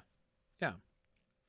You know, I have a follow-up question to this. Have you guys given any thought to how the people around will in turn respond to Finrod? Like I perceive like an opportunity to put them in a position where all the humans are comforting the great elf lord. Yes. Yeah. Yes. Yeah. I think that would be appropriate as well. This could be a real turning point, especially as we think about the narrative arc of the House of Bayor within Nargothrond, right? I mean, this would be a very fit moment of transition from like up until this point, they've been just in awe, right, of the elves of Nargothrond, right? They're just, you know, feeling like, you know, young, you know, like, I don't know, 10-year-olds maybe, you know, in like a big fancy house of strangers, right? Not wanting to talk too loud and afraid to touch anything. This will be a turning point. Of course, we're going to get further down the road. Like further down the road, we're going to get a subset of the House of Bayor who is going to like actively disdain the elves, right? There's going to become some tensions, I would think. You know, we talked about the unruly teenagers of the later generations, right?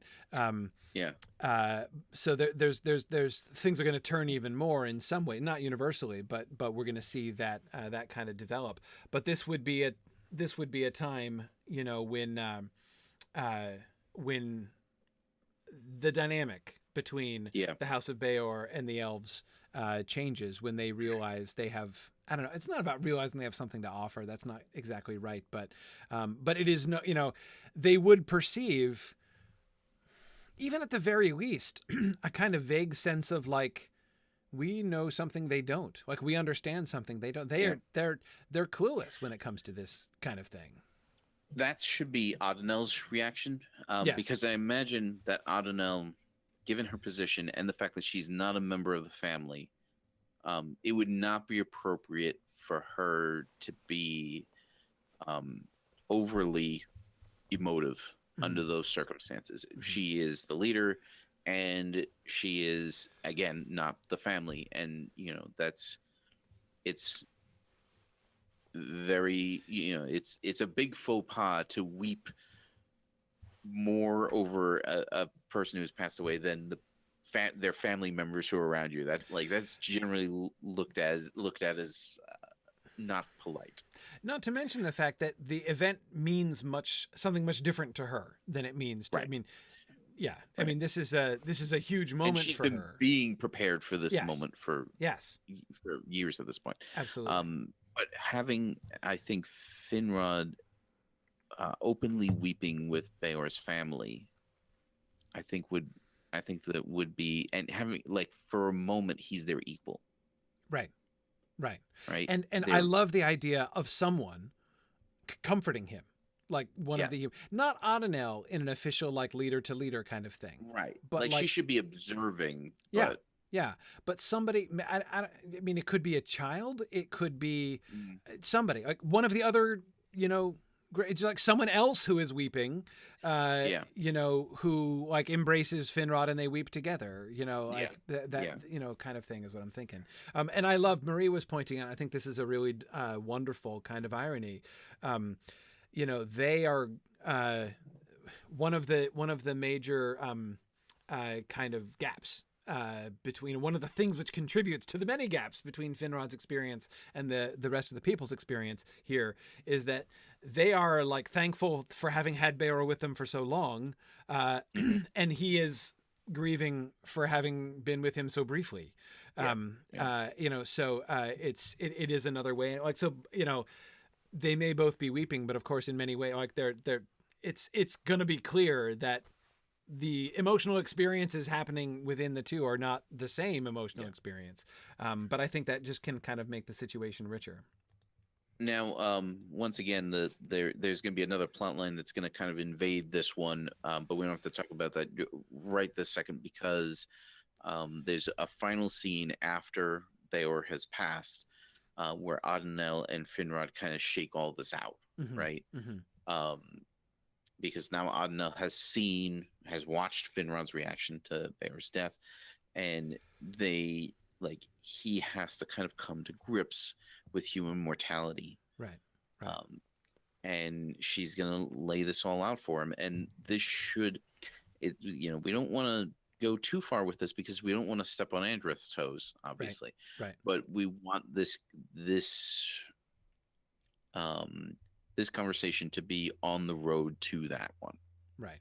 And by the way, side note, is this episode kind of Adenel's big moment? I mean, she's going to be primarily, I mean, Andreth is going to be waiting in the wings pretty quickly once we get back to the House of Bayor after episode 3, right? So, this moment of Adenel taking the mantle from Bayor and being the leader of the people at the funeral of Bayor is going to be kind of, in a sense, Adenel's pinnacle here. Yeah. And again, we can show the funeral is a good opportunity for us to show Finrod's emotive state, Mm-hmm. But the conversation between him and Adenel is a prototype of the conversations that Finrod will eventually have with Andreth. Right. Because now Adenel is taking Bayor's place as Finrod's contact. Mm-hmm. Like she's the new liaison, right? She's the new right. person who's going to be handling the matters with the elves. So right.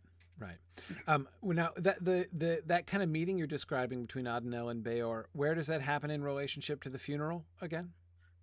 Between Adenel and Finrod, it takes place after the funeral itself. After the funeral. Okay.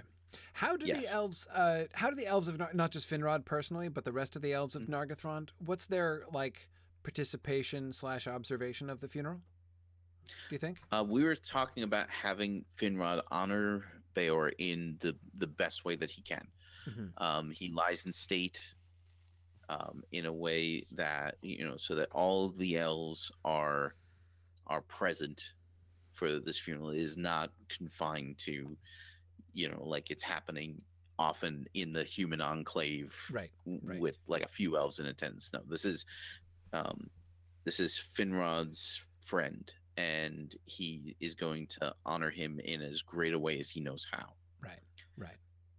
And we're going to get some more elvish point of view about the mortality of men without the baggage that Finrod's bringing to, because Finrod's bringing a lot of emotional baggage to this. Of course, yeah, it's his friend. Whereas to the elves, the rest of the elves, many of them anyway, it'll be a more abstract. I can. I'm just going to kind of briefly touch on the Fingon Mithros plot here because I know we're probably running out of time, and that Fingon's basically been showing Mithros, been telling Mithros about some of the observations that he's been making, because Fingon has been studying men from afar. And one of the great things about this is it's really going to inform the way that he deals with them when when Hodor comes around, right? Because we've talked about this, that the relationship between the House of Hodor and the Noldor is about as good as it gets, right? Because they are not subservient in the way that Bayor's people were, and they're not separate in the way that Haleth's people are, but they are working alongside them, and they're using each other's strengths in ways that the other groups are not. The other contacts are not having the positive impact that that results from Fingon's study of humans, and they wind up in Nargothrond to witness the funeral of Bayor. So wait, who is there? So Finrod is there, obviously. So Fingon is there at the funeral? Fingon is there at the funeral, like in the fourth act. There, Fingon's discussions with Mithros land them in Nargothrond. That's the culmination of their so Mithros journey. and Fingon both are there. Right. Okay. And this is, of course, going to inform both of their future relationships with humans. But this allows us to get an objective view from some elves about what we're seeing here. Right. So, and if the Fingon's takeaway is that these people are going to do the most they can with the time they have. That is the best human life. Right. But Fingon is also going to come away with the impression that although they're going to do the most that they can, it's not much. Right? I would say that Mithros might be of that. But if looking at what is happening there at that funeral with Bayor lying in state, and the impact that this one person had on all of these people in the mere 90 years he was alive. Right. Yeah. That's a big deal, and I feel like they're all old enough to vote, and there he's gone already. Right? Yeah. And Fingon is going to be part of Fingon's takeaway when he gets to the House of Hodor. And because I know we're going to get into this another day, but because I know that we want to have Hodor involved in the rescue of the prisoners in Rogram's escape, putting Hodor close enough to Thangordrim to be involved in that shows that Fingon knows that if men are going to see action, they need to be right up at the front, right? Because otherwise they may never see it. Right. As Bayor didn't. Right. Exactly. And and I think, so we're still a ways away from Fingon or anybody perceiving the sort of coming stagnancy of the House of Bayor, right? The deleterious effects of the sheltering of the House of Bayor. But certainly Fingon, with that kind of realization, Fingon would be kind of prepared to start things on a different foot, which is what's going to lead to the more positive relationship with Hodor and his people. But of course, Hodor and Hodor's own actions are going to be a big part of that as well, right? So, yes. But that's, I know it's the C plot, right? Fingon is just sort of setting a lot of that stuff up. Okay.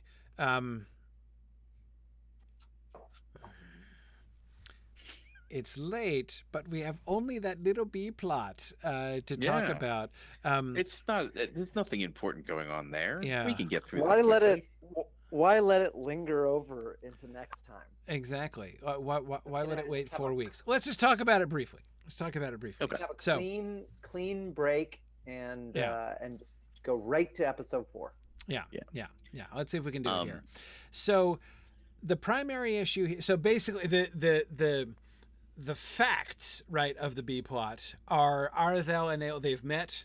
Right. This is the romance. Right. Their engagement is going to be the end of episode 3 for the B plot. Right. Or Yes. their agreement, engagement, maybe not exactly. Yeah. Right.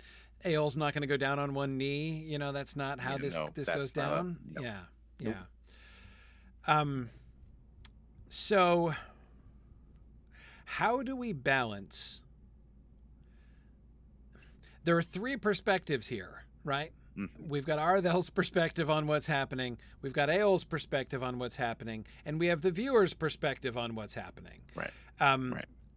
I can guess what we would want Arthel and Eol's different perspectives to be, right? Arthel, as we just spent a lot of time discussing this before, she's seeing an opportunity, right? Like this is, this is a providential opportunity for her to bring in a new ally and through him to attain further ally. She wanted to contribute, and now she's been given this opportunity to contribute in a way that only she can. Like she has this unique opportunity, and so joining herself with Eol seems like following providence, right? Doing the right thing, and so I can easily imagine how she is can convince herself of this, and also the negative thing, the fear of. There has to also be the conviction that she can change him, right? Like he's made this darker, less roomy, creepier little Gondolin, right? That he's retreated into. So she's got to believe that she can, like she's was concerned that she was going to fail to change Turgon, right? Or that he was headed in a direction that she wasn't going to be able to influence. She must believe she can change Eol, right? She's going to bring Eol out of himself, right? Right. And, so there's got to be some degree of sort of self-delusion in that direction. Right. Eol's going to be thinking, what exactly? This is a sort of opportunity, but an opportunity for what? Is this just... What's his angle? Eol's angle? Right. Narcissism? So, yes. Yeah. So essentially, what happens there, and this happens all the time, he wants to be this guy that she's talking about, the guy that he believes that she is. Okay. Right. Or that she believes he is. Yeah. Right. I can't believe I really caught that after the fact. He wants to be that person. Yeah. And because that person sounds awesome. Right. So we do want to have an element of like maybe he actually will change. Right? That he's not just playing her 100% from the beginning. Right. So I mean, yes, because he's kind of playing himself. Because when are these people not playing themselves ultimately? Right? They make themselves. That's why they're so effective. Is because they themselves believe that they're going to be the person that this person wants. And one of the things that, like, he has, again, you're asking about the audience's perspective, right? And I feel like still we want the audience to be on their side, right? At this point, I mean, obviously, anybody who knows anything or does a quick Google search is going to know that that's not how this is not going to end well. Yeah. Right. Though, do you want to go so far as to give Tolkien fans a slight bit of uneasiness that we're deviating from the story in this way? Yeah. I mean, because there were already things that we've changed about this story. Absolutely. Yeah. I mean, the House of Bayor is enough to show that. That's the hallmark of this entire project. Just a persistent, like, slight nausea. Yes. Yeah, exactly. I feel that every other Sunday night. Yeah. So I like this idea of I feel like sort of for Eol that there'll there'll be this sense of like him buying into like the vision that she sells him Yes. on of him Right. being this great leader, and it's not disingenuous, but it's just pretty clear that he does that, like the vision that he buys into isn't necessarily the one that she's actually really selling. Like, Right. He's really buying into the idea of like these grand plans, but like he's clearly going to go right away going to go about it like in his own little. Well, because the problem is that he isn't that guy. Right. Yeah, but exactly. but he does believe that he is. I mean, that's as Marie Because says, she tells him. the issue with narcissism is that you believe your own hype, and other people's hype. But the reservation is so like she's hyping up this idea of the vision and his role in the vision. And I'm not saying that he doesn't do this process explicitly in his head, but the kind of division is, on the one hand, he's like, well, yes, she is right. I am in fact great. Right. That's clear. But of course, because he believes in his own greatness, there's going to be possibly an unexamined even part of his own mind, which is going to have a kind of silent qualifier, which says, but in time, I will teach her how things are supposed to go. Right. He's not subscribing to her vision. Right. He's going to have a so fundamental he never even examines it belief in the fact that he's the one who actually knows what is best. Right. Right. Yeah, so it's not so much that he's buying into her vision, but he's excited to have met someone that recognizes his greatness. What he's all about. Yes. Right. Yes. Finally, someone who perceives my greatness. Good. Yes, and then absolutely. he stops listening at that point. And he may even convince himself that, yes, we can do all of those things together. Yes, sure. Right. One day. Right. And with just the faintest edge, which maybe not even perceptible, but like again internally, the edge of patronizing, right? Yeah. Right, absolutely, right. But the time will come when like my superior wisdom will show you that I know the way that we should truly guide events. But in general, yes. About my greatness, you are correct. About the fact that we can achieve great things together too, yes. They needless to say, they will be the great things that my superior wisdom suggests. But absolutely, you're so right about that. Right. And the hard thing was to get us from this kind of mercenary relationship in a way to a romantic one. And the way that we found to do that was to give Aol a moment of what appears to be humility in saying that what he needs in order to make all of her dreams come true, in order for him to realize his potential, which is what she's telling him that she wants to have happen, he needs a partner. Which is the first time he's ever needed anybody. Right. Which shows his positive growth. Right. Like, he's becoming a better person. She's changing him already. Look at that. Right. Yeah. Like, it's just gonna take some time to get there. Yes. Now there's another element here, and I'm assuming that this element will be almost completely invisible so far, right? But obviously one of the other elements of his relationship with her, his attitude towards her, how he feels about her, he hates the Noldor, right? I mean, like one of the premises of their relationship is that he hates the Noldor. And so one of the elements that is going to be, I would think, a major corrupting factor in their relationship from the start is that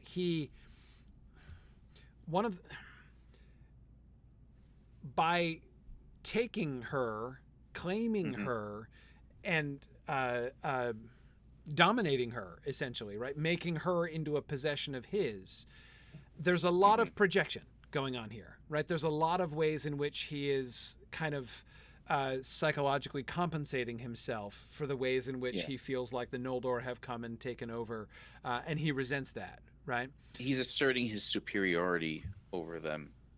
You know, it's not the same thing, but it's not unlike a man who seduces other men's wives in order to feel like he is superior to those other men. Right.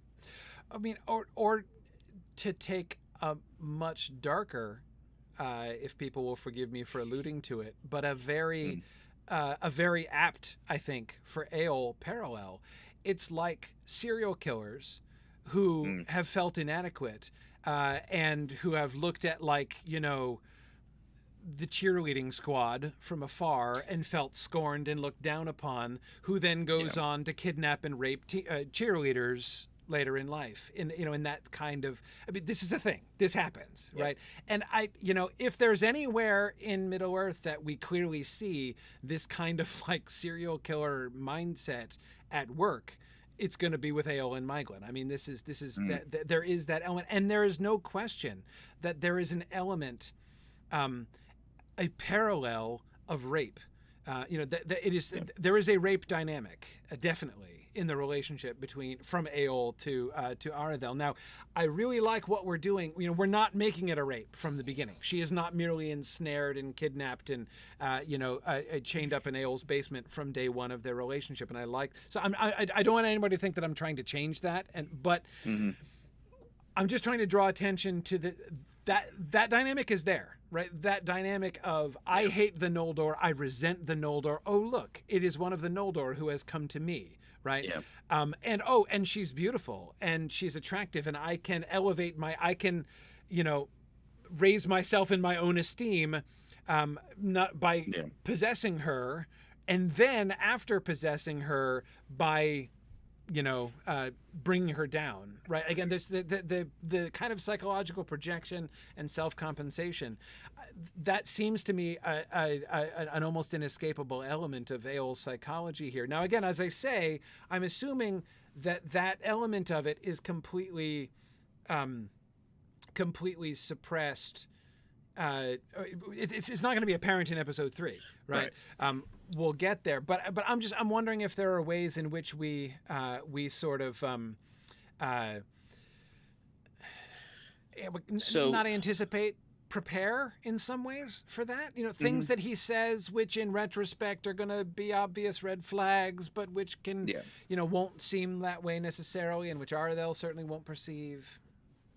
Right. So what we can do here is present that as further growth. So if he starts out this episode, expressing attitudes that are very anti-Noldor, but then he suggests that at the end of the episode that he not only he not only sees value in everybody working together, but that he needs her personally in order to accomplish that. I feel like that may be the setup that you're looking for there, but it's construed in a positive way because the audience is invited to believe that he is also having a paradigm shift in this episode. The stuff where he, like, once Miglin comes along, he should kind of despise her. They don't have any other children, in a way. He has what he needs from her. Right. And that's why he actually needs somebody. It's not just because she's so beautiful that he desires her. Yes. Right. But he wants so he has the silent servants that are his minions that'll do whatever he wants, but they're not giving him the same feedback that you get from a person that you have personally groomed to be your servant. Yeah. In the way that a son might. I want to be quite clear about this. What does Eol want? What does winning look like for Eol? Like, what's his ambition? What's his goal? Does he want to defeat Morgoth? I mean, does he just... I mean, I guess the line that floats into my head when I ask that question is Denethor. I would have things as they were all the days of my life, it feels to me like what Eol would say. Right. And again, of course, in Marie says he hates Morgoth, but he hates lots of people. It certainly strikes me as obviously relevant to our theme of change, right? You could put Eol on the very far extreme end of the resistant to change spectrum, right? Even further than Turgon. He doesn't see Morgoth as a threat to him personally. Right. Like, he doesn't he hasn't experienced any deleterious effect Right. of Morgoth's existence. The orcs haven't come through Nine Almoth and put it to the torch. Right. You know, he's had no problem.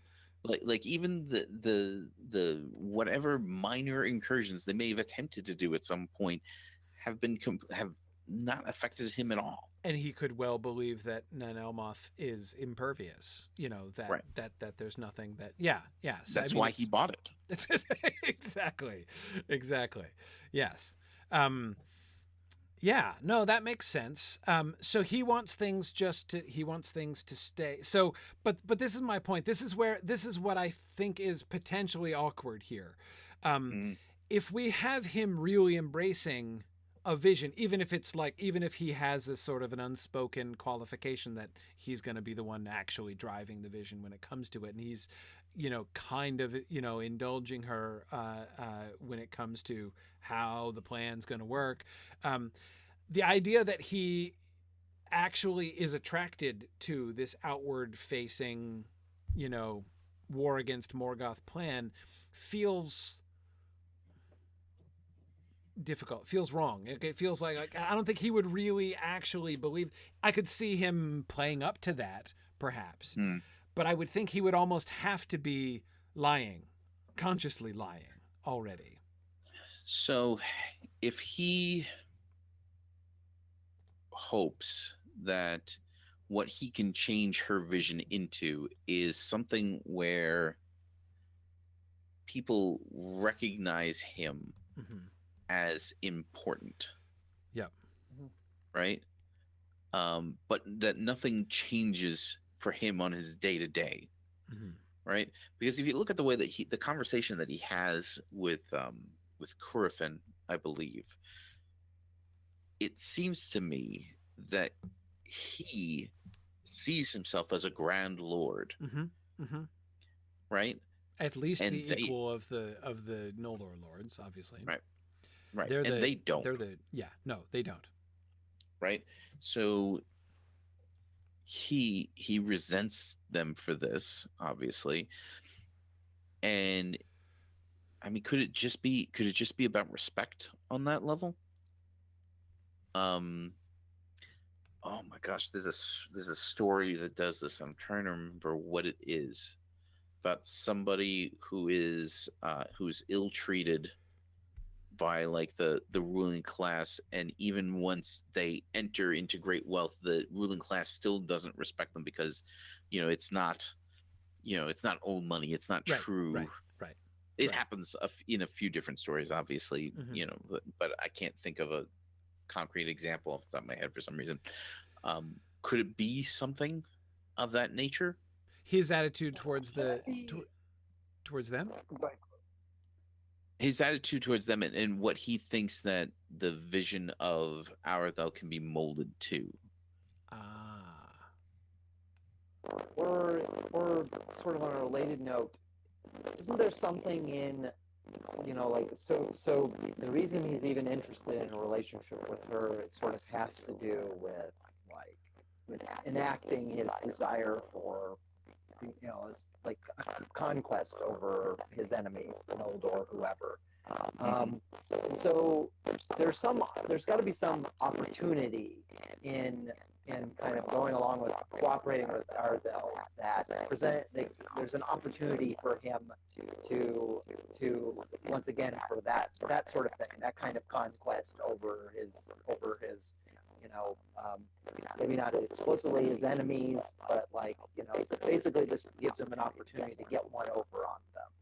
I don't think, and it's not like he's like planning a heist or a con or something, but it's more like he's buying into this vision, this grand vision that he'll be a leader and all this kind of stuff, because it will give him power over the people that he really wants to have power over. And there's nothing about her vision that specifically says that his lifestyle has to change.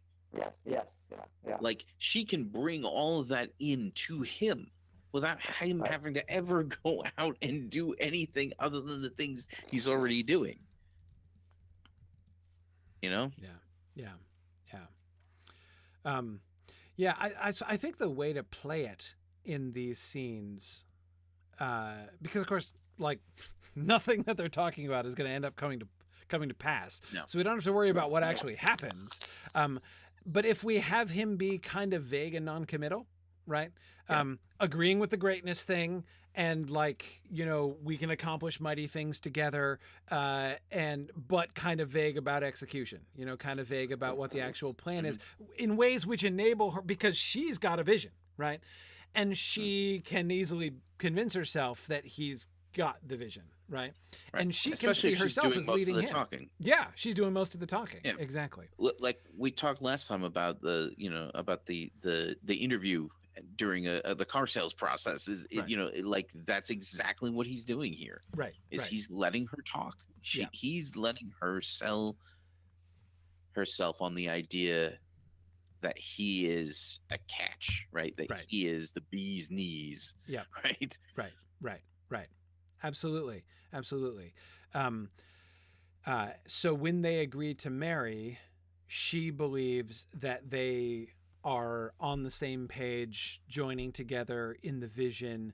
And she's a little bit blinded by the starriness of her own vision here. Right. And when he agrees to marry her, you know, he believes that he has found exactly, you know, the partner that he never had, you know, the one who appreciates, who acknowledges his greatness, right? Who acknowledges the finer things, like me. Right. And he is also, through their marriage, asserting the proper relationship between himself and the Noldor. Right. And you know what's so uncomfortable about this is the fact that, like, we all like people who like us. Right. Yep. Like we all like people who think we're great. Yes. And we want to encourage people to continue thinking that because we like that. Mm-hmm. Human beings like that. And so it's like it's an unsettlingly familiar feeling. Yes. You know? Absolutely. No, I agree. I think that's great. So there are things which, you know, I don't think we want to have it be so untroubled, their romance be so untroubled that nobody suspects that anything could possibly go wrong. We're going to start breaking that up in the next episode. Right, so, exactly. Yeah. But definitely we can see, you know, there will definitely be some discomfort, but also I love the idea of there being clear signs that she might be right. This could maybe she is changing him, right? Maybe her vision is going to, especially since her vision was the whole impetus of episode 2. It was the A plot of episode 2, right? And now carrying on into this one, she's doing it, man. She's making it happen, right? This is her story. And that's how her story is headed. There's a very natural, she has momentum from episode 2, right? That leads into this. Okay. Yeah. All right. Well, that's excellent. I like that. So the only thing we didn't talk about was the frame, but here I think we can. So here's what we'll do. We like did almost all of episode 3 and half of episode 2. So we're like so far catching up with things here. So let's save the next time when we do episode 4. We'll start with the frame, and we'll look at the frame trajectory, episode 2, episode 3, and episode 4, and then we'll get into episode 4. Those 3, yeah. Yeah. So we'll kind of consider those together. I mean, there's not a whole lot that happens in the frame, but rather than squeezing it into a couple minutes here at the end, it's late. We'll start with that next time and talk about that all together. So. Everybody remember our next episode, session 523, will be at a special time. No longer am I going to be broadcasting at 3 o'clock in the morning European time. We're going to be broadcasting at 2 o'clock in the morning my time for the benefit of the Europeans, giving the Europeans a little bit of their own back there. So we'll be broadcasting at 2 a.m. Eastern time, 11 Pacific, and 8 a.m. Central European time. This should be something that's a little bit easier for Europeans to join us. We're going to be joined by longtime, really, really central Film contributor, Hakan, who is, and we're going to be talking about casting. We're going to be discussing casting. Hakan has been our casting coordinator for the last several seasons, and we're going to be going through the characters, the new characters that we're introducing, and discussing what we would want to see. Right? We're gonna be basically making our casting call for the new actors and actresses we need to cast in season 5. So that'll be the subject of our discussion next time. So technically Friday, January 29th at 2 a.m. Eastern time, though in my opinion Friday doesn't begin until dawn. But anyway, so it's going to be 3 hours later than 2 weeks from now, but 4 hours later than normal. And then we'll go back to the normal schedule after that. So in February we're back on our regular 2-week schedule, and we'll be back to our regular time for our first session there in February. And that's when we'll talk about episode 4 and start with the frame. So that's the plan of what's coming on ahead. So be thinking about the new characters. We've established, pretty much all of the elves. So we don't have many elf characters. It's going to be mostly the human characters are going to be the central part of the casting discussion, of course. So be thinking about what do we want, in looks and demeanor. What kind of actors and actresses are we going to be looking for? So remember, this is not for specific suggestions, right? We're not looking for nominations for actors and actresses. We're just thinking of the characters only and talking about the characters so we can get a better idea of what we will be looking for. So, all right. Thank you everybody for joining us. And I will say, as always, thanks for listening and Godspeed.